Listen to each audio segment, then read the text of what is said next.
গতকাল পশ্চিমবঙ্গের রাজনীতিতে ছিল সুপার স্যাটারডে। ১১৬ দিনের অপেক্ষার অবসান। ভোট পরীক্ষার আগেই বেরোলো এসআইআর এর রেজাল্ট। গতকাল নির্বাচন কমিশনের পক্ষ থেকে চূড়ান্ত ভোটার তালিকা প্রথম ধাপে প্রকাশ করা হয়, আর সেখানে দেখা যায় যে ৬৩ লক্ষের বেশি ভোটারের নাম বাদ পড়েছে। খসড়া ভোটার তালিকায় বাদ পড়েছিল ৫৮,২০,৮৯৯ জনের নাম, আর চূড়ান্ত ভোটার তালিকায় বাদ পড়েছে ৫,৪৬,০৫৩ জনের নাম। দুই মিলে বাদ পড়া নামের সংখ্যা ৬৩,৬৬,৯৫২। লজিক্যাল ডিসক্রিপেন্সির তালিকায় থাকা ৬০,০৬,৬৭৫ জনের নাম এখনো বিবেচনাধীন। অর্থাৎ সব মিলিয়ে ১ কোটি ভোটারের ভোটাধিকার আপাতত প্রশ্নের মুখে।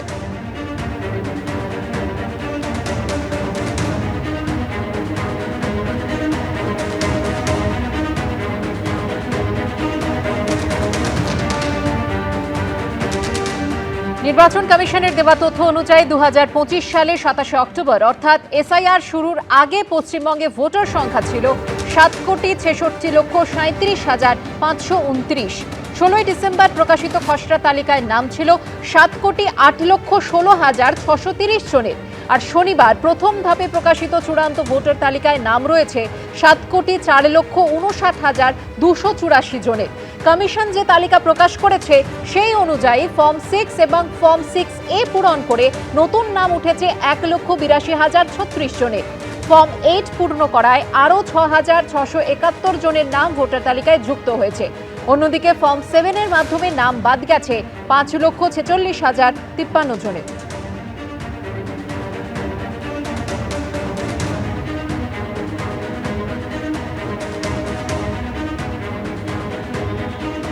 ড্রাফট রোল পাবলিকেশন করেছিলাম এএসডিডি বাদ দিয়ে। ও সময় আমাদের ছিল 7,৮,০০,০০০ প্রায় ছিল। আজকে আছে আপনার 7,৪,০০,০০০ আছে, তো প্রায় 3,৭৫,০০০ যেটা আছে ওটা নাম কেটেছে। এটা নাম কেটেছে, এটা যে ড্রাফট রোল থেকে কেটেছে, তারপরে হতে পারে এর থেকে বেশি কেটেছে।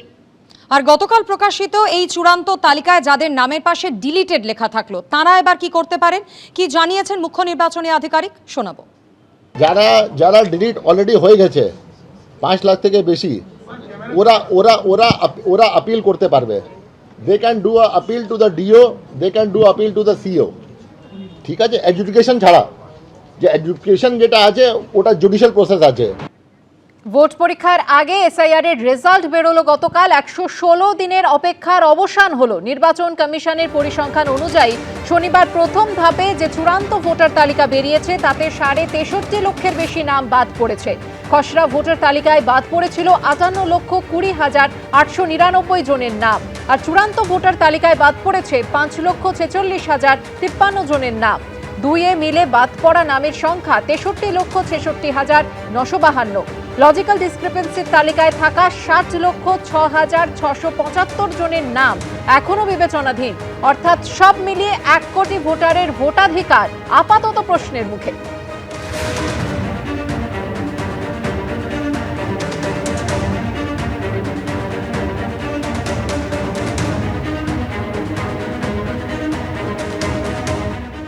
এসআইআর কি প্রভাব ফেলবে সেটা পরে বোঝা যাবে। এটা বোঝা যাচ্ছে যে ২৪ লক্ষ যে মৃত ভোটার যাদের নাম বাদ গেছে ৫৮ লক্ষের মধ্যে, সেই ২৪ লক্ষ মৃত ভোটারের নামে তৃণমূল কংগ্রেস অ্যাটলিস্ট আর ছাপ্পা ভোট মারতে পারবে না।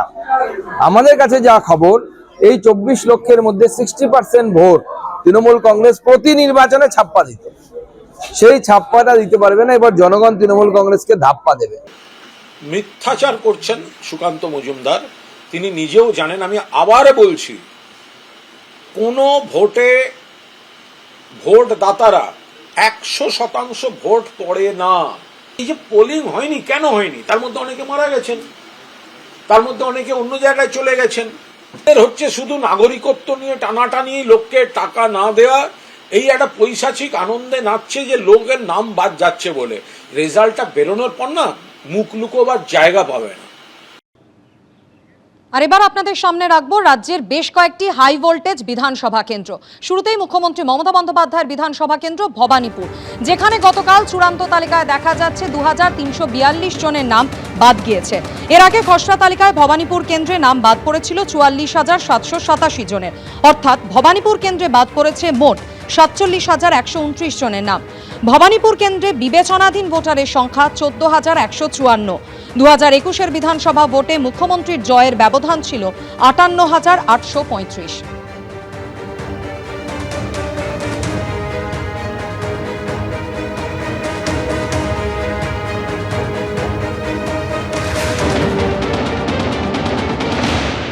ওনাকে জেতানোর মতো ভোটার ভবানীপুরে নেই। এসআইআরে পরিষ্কার, ভবানীপুর বলে আলাদা কিছু নেই, কিন্তু ভবানীপুরে ভারতীয় জনতা পার্টির যত কর্মী ভোট ঘোষণার আগে বেরিয়েছে, এটা বিগত দিনে কখনো হয়নি। আজকে লোক সাহস করে বেরিয়ে এসেছে। এতদিন লোক সাইলেন্টলি ভোট করত, বলছে আমরা বেরোবো, আমরা ডোর ক্যাম্পেনিং করব, আমরা পোলিং এজেন্ট হব, আমরা বাড়ি বাড়ি যাব, বলে আমরা মমতা ব্যানার্জিকে হারাবো, পরিবর্তন আনতেই হবে। আমরা খুব উৎসাহিত, এবং এই কর্মী সংখ্যা 3 গুণ হয়ে যাবে ভোট আসতে আসতে। 2024 সালে ওই কেন্দ্রে কত ভোট পড়েছে? আরে যদি 70% ভোট পড়ে থাকে তাহলে তো 30% পড়েনি। তো ওই 30%-এর সঙ্গেই বাদটা মেলান না, তাহলেই দেখবেন বিজেপির আনন্দ করার, বিপ্লব করার কোনো ঘটনা ঘটেনি। প্রাকৃতিক নিয়মে অনেকদিন বাদে যেটা হচ্ছে এসআইআর, যারা মারা গেছেন বা যারা এলাকা ছেড়ে ঠিকানা বদলেছেন তাদের নাম বাদ যাবে, এ তো স্বাভাবিক ব্যাপার। যদি কোনো যে কেন্দ্র নিয়ে বিজেপি লাফাবার চেষ্টা করছে, সেখানে শেষ ভোটে কত পার্সেন্ট ভোট পড়েছে দেখুন, কত পার্সেন্ট ভোট পড়েনি দেখুন। এই যে পার্সেন্টেজ ভোটটা পড়েনি তার সঙ্গে বাদটা মেলান, তাহলে দেখবেন আপনাদের মনের যে প্রশ্ন আর বিজেপির হাঁকডাক, ওগুলো সব জল হয়ে যাবে। এবিপি আনন্দ, এগিয়ে থাকে, এগিয়ে রাখে।